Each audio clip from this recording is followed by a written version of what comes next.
আমি সবসময় চাইতাম আমাদের দুজনের একটা সংসার হোক। ইচ্ছে ছিল তোমাকে নিয়ে একটা ঘর বাঁধব, তোমার শরীর থেকে মন পর্যন্ত সবকিছুর দায়িত্ব নেব।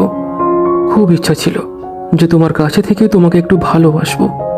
কিন্তু আমার দুর্ভাগ্য যে তুমি সঙ্গ চাইতে, কিন্তু কখনোই সংসার চাইতে না। প্রতিটা নিয়ত আমি ভালোবাসার স্পর্শ দিয়ে যেতাম, আর তার পরিবর্তে তুমি দিতে শুধু অজুহাতের স্পর্শ। তাই তো আমাদের আর একসঙ্গে থাকা হলো না।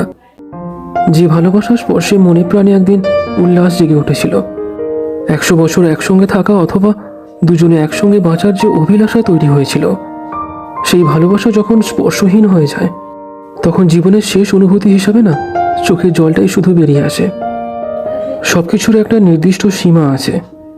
মানুষ এই পর্যন্ত কষ্ট সহ্য করতে পারে, মানুষ এই পর্যন্ত অপমান অথবা অবহেলা সহ্য করতে পারে, মানুষ এই পর্যন্তই একা থাকতে পারে। কিন্তু ভালোবাসার কোনো নির্দিষ্ট সীমা থাকে না। ভালোবাসা হলো শুধু সীমাহীন কিংবা কখনো শেষ না হওয়া কিছু অনুভূতি। সে কেউ যতই বলুক না কেন যে ও আমাকে ঠকিয়েছে, আমি আর তাকে ভালোবাসি না, এই ব্যাপারটা না পুরোপুরি কখনোই সত্যি নয়। প্রতিটা মানুষের জীবনে তার নিজস্ব একান্তই একটা জগৎ থাকে, আর সেই জগতে তার একটা নিজের মানুষ থাকে। সে হয়তো আগের মতো আর সবকিছু প্রকাশ করে না, তবে মনের গভীরে কোথাও একটা জায়গা ওই মানুষটার নামে দখল আছে। সময় পরিবর্তন হয়, আর তার সাথে নতুন মানুষও উপস্থিত হয়, কিন্তু প্রথম মানুষটার দখল করা জায়গাটা তার নামেই গোছানো থাকে। সারাদিনে একবার হলেও না মনটা ঘুরতে ঘুরতে যখন সেই জায়গা দিয়ে যায়, তখন ঠোঁটের কোণে একটা হালকা হাসি ফুটে ওঠে। এটা ভালোবাসা নয় তো আর কি, এটাই ভালোবাসার অপ্রকাশিত অনুভূতি।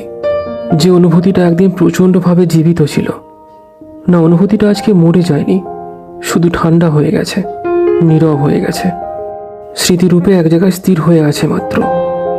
মানুষের প্রয়োজন না কখনোই ফুরোয় না, শুধুমাত্র সময়ের ব্যবধানে মানুষের চাহিদার পরিবর্তন হয় মাত্র। যে মানুষটাকে আজকের আর কোনো দরকার পড়ছে না, অথবা তুমি ভাবছো যে তার কাছ থেকে তোমার আর কিছুই পাওয়ার নেই, তাই তুমি নতুন মানুষের দিকে চোখ তুলে তাকাচ্ছ। কিন্তু নতুন মানুষের মোহ যে বেশি দিন থাকে না। আর যে মানুষটা এতদিন তোমার কাছে ছিল, সে আজকে পুরানো হতে পারে, তার ভালোবাসাটা একঘেয়েমি লাগতে পারে, কিন্তু সে কখনোই তোমার খারাপ চায় না। তবে ব্যাপারটা ঠিক এমনটাও না যে তোমাকে ছাড়া তার আর কোনো গতি নেই। তোমাকে ছাড়াও তার গতি আছে, তোমাকে ছাড়াও সে বাঁচতে পারে। যেহেতু আর 5টা মানুষের মতো সে কাউকে ঠকাতে অথবা ছেড়ে যাওয়াটা পছন্দ করে না, তাই সে সম্পূর্ণভাবে তোমার কাছেই জড়িয়ে পড়ে আছে।